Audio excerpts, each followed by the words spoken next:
সকালবেলার দিকে যদি একটা হেলদি স্যান্ডউইচ খেতে ইচ্ছে করে তাহলে এই রেসিপিটা একবার ট্রাই করে দেখতেই পারো। এটা বানানো ভীষণ সহজ আর এটা টেস্টটা ভীষণ সুন্দর হয় খেতে। তো এটার জন্য লাগছে কিছু পছন্দের মতো সবজি। তো আমি আমার পছন্দের কিছু সবজি নিয়ে নিয়েছি, তোমরা তোমাদের পছন্দের কিছু সবজি নিতেই পারো। তারপরে একটু টক দইয়ের মধ্যে সেই সবজিগুলোকে অ্যাড করে দিয়েছি। আমি নিয়েছিলাম একটু পেঁয়াজ, একটু টমেটো, একটু লঙ্কা, একটু ধনেপাতা, একটু ক্যাপসিকাম আর গাজরটা ওটা একটু গ্রেট করে দেবো। আর তারপরে এর মধ্যে দিয়েছি কিছু মশলা, যার মধ্যে ছিল একটু লবণ, একটু চাট মশলা, একটু গোলমরিচের গুঁড়ো, একটু টমেটো সস, একটু চিলি সস। আর ব্যাস এই সবকটাকে একটু সুন্দর করে মিক্স করে মিশিয়ে নিয়েছি।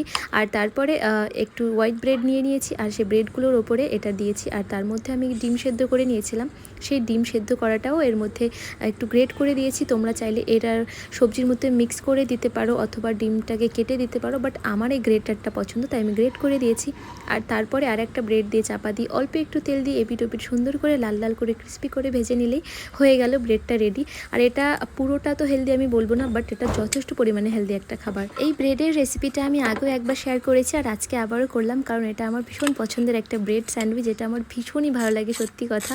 আর আমার না সব কিছু খেতে একটু বেশি ভালো লাগে। তো যাই হোক, তোমরা কে কে এই ব্রেডটা ট্রাই করবে আমাকে কমেন্ট করে জানিও, আর কে কে এরকম ব্রেড খেয়েছো ব্রেড স্যান্ডউইচ আমাকে কমেন্ট করে অবশ্যই জানিও।